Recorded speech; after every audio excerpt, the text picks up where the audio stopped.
उधर गाजियाबाद में फर्जी दूतावास का भंडाफोड़ हुआ है। कोठी से चलाया जा रहा था फर्जी दूतावास। कोठी से डिप्लोमेटिक नंबर की गाड़ियां बरामद हुई हैं।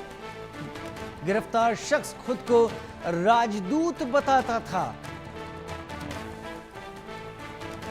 एक फर्जी दूतावास का खुलासा हुआ है। एक कोठी से दूतावास चलाया जा रहा था।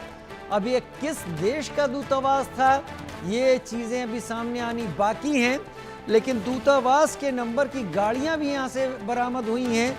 जो खास सीडी नंबर होते हैं उन नंबरों की गाड़ियां यहां से बरामद हुई हैं। और भी बहुत कुछ बरामद हुआ है जो आप अपने टीवी स्क्रीन पर देख पा रहे हैं। सीडी नंबर की ये गाड़ियां और करेंसी, भारतीय करेंसी भी है और विदेशी करेंसी भी यहां पर बरामद हुई है। कई यहां पर महंगी घड़ियां बरामद हुई हैं जो आप इस वक्त देख पा रहे हैं। इस शख्स को भी यहां से पकड़ा गया है। डिप्लोमेटिक नंबर की गाड़ियां कोठी से बरामद हुई हैं। तो बहुत कुछ ऐसा है जो गाजियाबाद पुलिस को यहां देखने की जरूरत है कि आखिर कैसे यहां से फर्जी दूतावास चल रहा था, और अगर चल रहा था तो गाजियाबाद पुलिस को किसी देश के फर्जी दूतावास, यानी अब तक तो यही माना जा रहा था कि ये दूतावास है, तो इसकी खबर गाजियाबाद पुलिस तक क्यों नहीं थी। फर्जी तरीके से इस दूतावास को कितने लोगों को ठगा गया है, यहाँ पर कितने लोगों को यहाँ पर सब्ज बाग दिखाए गए हैं, ये भी एक बड़ी बात इस जांच के दौरान होगी। जिस शख्स का चेहरा आप देख रहे हैं, इस शख्स को इस कोठी से पकड़ा गया है। ये कोठी किसकी है ये भी पता किया जाना है। ये शख्स खुद को राजदूत बताता है। अनिल चौधरी मेरे साथ रिपोर्टर इस वक्त जुड़ गए हैं। अनिल, बरामदगी दिखा दी, सारी जानकारी जो आपने यहाँ पर हम तक दी वो हमने दर्शकों को दी है, लेकिन ये गिरफ्तार शख्स है कौन, किस देश का दूतावास बताकर यहाँ पर कर रहा था, और इसने किया क्या है, कब से दूतावास यहाँ पर बनाकर रखा था?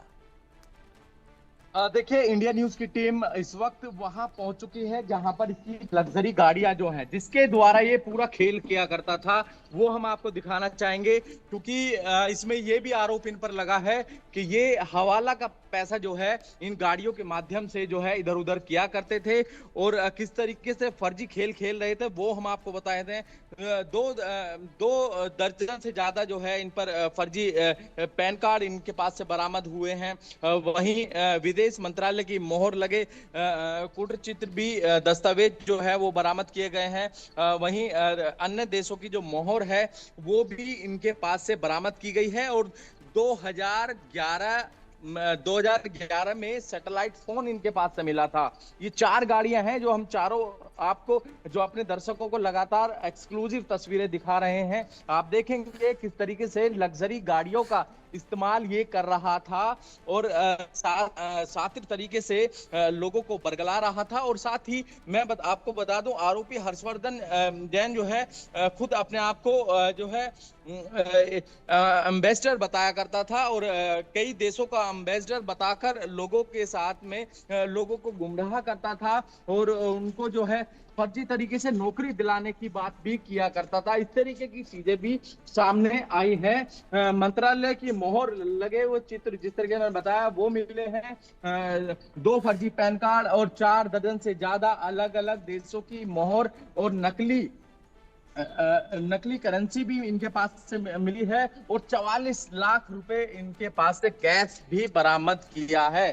तो आप समझ सकते हैं किस तरीके का खेल ये चला रहा था हर्षवर्धन। हालांकि पुलिस अब पूरे मामले की पूछताछ कर रही है, और जो यूपीएसटीएफ है, यूपीएसटीएफ को सूचना मिली थी, कई लोगों की शिकायत पहुंची थी कि इस तरीके से नौकरी दिलाने के नाम पर, क्योंकि ये लग्जरी गाड़ी है, इनको दिखाकर लोगों को ये जो नंबर है, ये तमाम ऐसे नंबर है विदेशी नंबर, उनको दिखाकर और ये कहा करता था कि हम आपको नौकरी बाहर दिला देंगे, और इस तरीके की चीजें बताकर, और साथ ही हवाला का पैसा भी इधर से उधर करता था इन गाड़ियों के माध्यम से। इस तरीके की बातें बताई गई हैं। ये वो चीजें हैं जो यूपीएसटीएफ की तरफ से बताई गई है।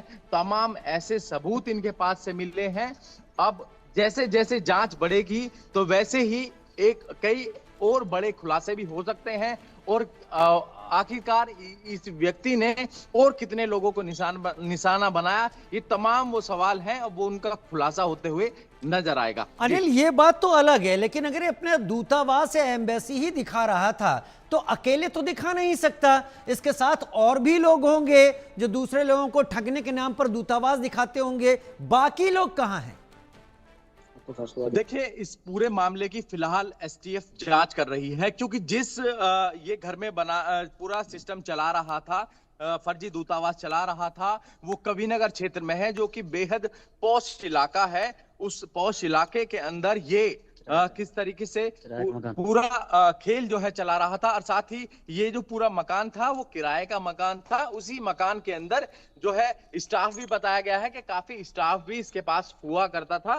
पर अभी फिलहाल सिर्फ हर्षवर्धन की गिरफ्तारी हुई है, और हर्षवर्धन की गिरफ्तारी के बाद अब कई और बड़े खुलासे हो सकते हैं, क्योंकि अब जो नोएडा एसटीएफ और यूपी एसटीएफ और नोएडा पुलिस संयुक्त रूप से इस पर काम कर रही है, और बहुत जल्द कई और बड़े खुलासे होंगे और कई अन्य नामों की भी लिस्ट जो है वो सामने आएगी। जी, ये कितनी कुल गाड़ियां हैं जो आपके आसपास खड़ी हुई हैं? देखिए, टोटल 4 गाड़ियां हैं। एक बार फिर मैं दिखाना चाहूंगा, सारी गाड़ियां लग्जरी गाड़ियां हैं, और नंबर आप देखेंगे, क्लोज नंबर आप दिखाएं किस तरीके से जो नंबर हैं इसमें पड़े हुए हैं, और देशों के नाम इसमें पड़े हुए हैं, और किस तरीके से इन गाड़ियों का ही हवाला वो देता था। इसके घर के बाहर ये गाड़ियां खड़ी रहती थी 24 घंटे, और जब लोग आते थे इसके पास मिलने तो तमाम इन गाड़ियों को दिखाता था, और साथ ही उनको ये भी बताया करता था कि हमारा जो लिंक है विदेश में है, और नौकरी दिलाने की बातें भी सामने आई हैं। साथ ही 2011 में सैटेलाइट का फोन इसके पास मिला था, उसका मुकदमा भी चल रहा है। ये तमाम वो जांचें हैं फिलहाल जिस तरीके से जांच की गई है। फिलहाल एक व्यक्ति की जो हर्षवर्धन की इसमें गिरफ्तारी हुई है, और हर्षवर्धन की गिरफ्तारी के बाद अब कई और नाम भी आने की सूचना है कि जल्द से जल्द और कई बड़े खुलासे होंगे। आखिरकार इस व्यक्ति ने किन किन व्यक्तियों को निशाना बनाया उसकी भी लिस्ट तैयार की जा रही है, इसकी कॉल डिटेल खंगाली जा रही है, और जो आसपास में सीसीटीवी लगे हैं उनको भी खंगाला जा रहा है। आखिरकार कौन कौन व्यक्ति आते थे और किन व्यक्तियों से ये मिलता था, और जो कॉल डिटेल है उसकी भी जांच चल रही है, आखिरकार किन किन व्यक्तियों से वो बातचीत करता था। तो ये तमाम चीजें हैं, जब जांच तरीके से होगी, और अब यूपी एसटीएफ और नोएडा जो पुलिस है उसकी तरफ से जब जांच आगे बढ़ेगी तो कई ऐसे बड़े खुलासे होंगे। आप देखेंगे ये ब्लैक शीशा है पीछे का, आप देखेंगे पूरा ब्लैक शीशा है, और आगे व्हाइट है, पूरा पीछे का ब्लैक है। तो इसी में ये बताया जाता है कि हवाला का पैसा इधर से उधर आसानी से किया जा सकता है इन गाड़ियों के माध्यम से। ये सूचना मिली थी। अनिल, एक चीज बताइए, कविनगर इलाके में ये किराए पर ली हुई बिल्डिंग है जहां पर ये अपना इसने दूतावास खोला हुआ था, ये कविनगर थाने से कितनी दूर है? अगर नजदीक है तो अब तक पुलिस इस पर संदेह क्यों नहीं कर पाई? और जो नंबर प्लेट आप दिखा रहे हैं, जाहिर तौर पर जो एम्बेसी की गाड़ियां होती हैं उनकी नंबर प्लेट ब्लू होती हैं, लेकिन उन पर डीएल नंबर से नंबर नहीं होता, उसकी सीरीज ही अलग होती है। क्या पुलिस इतना अब तक पकड़ नहीं पाई? बिल्कुल आपने सही बात उठाई है, और महज यदि दूरी की अगर बात करें तो थाने से 5 किलोमीटर की दूरी पर ही तकरीबन 500 मीटर की दूरी पर ही इसका मकान है, जो कि किराए पर ये चला रहा था। पर जो इलाका है वो बेहद पॉश इलाका है, वहां पर ज्यादातर काफी बड़ी बड़ी जो इमारतें हैं और जो हाई प्रोफाइल लोग ही वहां पर रहते हैं। तो उसी जगह ये जो है पूरी एम्बेसी और दूतावास चला रहा था, और नंबर की जैसे आपने बात की, तो ये तमाम वो बड़े सवाल हैं। आखिरकार जब ये एनसीआर में गाड़ी चल रही थी, आखिरकार पुलिस ने जांच क्यों नहीं की? गाजियाबाद पुलिस के नाक के नीचे इस तरीके का खेल आखिरकार चल रहा था, तो यूपी एसटीएफ पुलिस को इसकी सूचना मिली। वाकई और यूपी ये बहुत छोटी सी चीज है जिस पर शायद बड़ी पुलिस के बड़े अधिकारी या पुलिस अगर ध्यान देती तो आसानी से पकड़ लेती। एम्बेसी की किसी गाड़ी पर डीएल सीरीज या किसी स्टेट की सीरीज का नंबर नहीं होता, वो अलग सीरीज होती है। बहुत धन्यवाद मेरे साथ जुड़ने के लिए अनिल।